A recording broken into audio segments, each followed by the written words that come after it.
The janitor painted over the expensive mural in black. Before starting, he had to precisely calculate the exact positions. Right above the square he painted was a safe filled with gold bars. Directly below him, a black man was painting the exact same square in the same position. The two of them installed explosives together. With a loud bang, the safe crashed through 2 floors and dropped straight down. Jason, who was stationed below to receive it, immediately sped off in a boat. But the safe on the boat was actually a decoy. The real safe was hidden in the small river beneath the building. Underwater, Blake quickly unlocked the vault door. Not long after, the team met at their planned location to celebrate their success. Only David sat alone, quietly drinking. Just as they were heading home, they were suddenly blocked by 2 cars.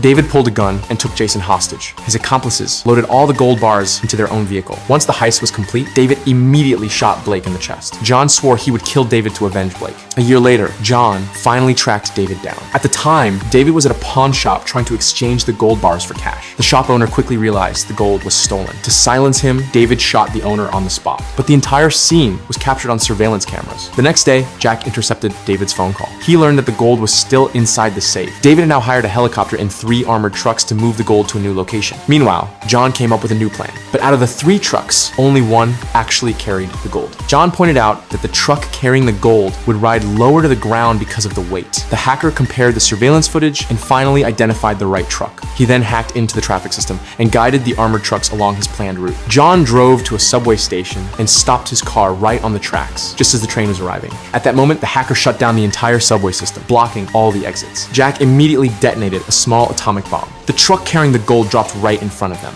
The hole in the ground was quickly sealed with a steel plate. David immediately sent motorcycles for backup. John quickly pried open the truck's door and found a huge stash of gold bars inside. The team started moving the gold and prepared to retreat. But just then, the motorcycle squad arrived. Jason drifted sharply in the tunnel. The motorcycles couldn't avoid him in time and quickly crashed to the ground. As the team escaped the tunnel, they found David waiting for them outside. John couldn't hold back any longer and rammed his car straight into David's helicopter. The rotor was destroyed, making it impossible for David to fly. Just as the team was about to retreat again, David blocked their way. He threatened John, demanding to know where the gold was. But right then, 2 men appeared behind David. Terrified, David immediately dropped his weapon and surrendered. It turned out that John had formed an alliance with the local mafia. Because the pawn shop owner David killed was actually the brother of the mafia boss. Due to copyright restrictions, this is all the content I am able to show.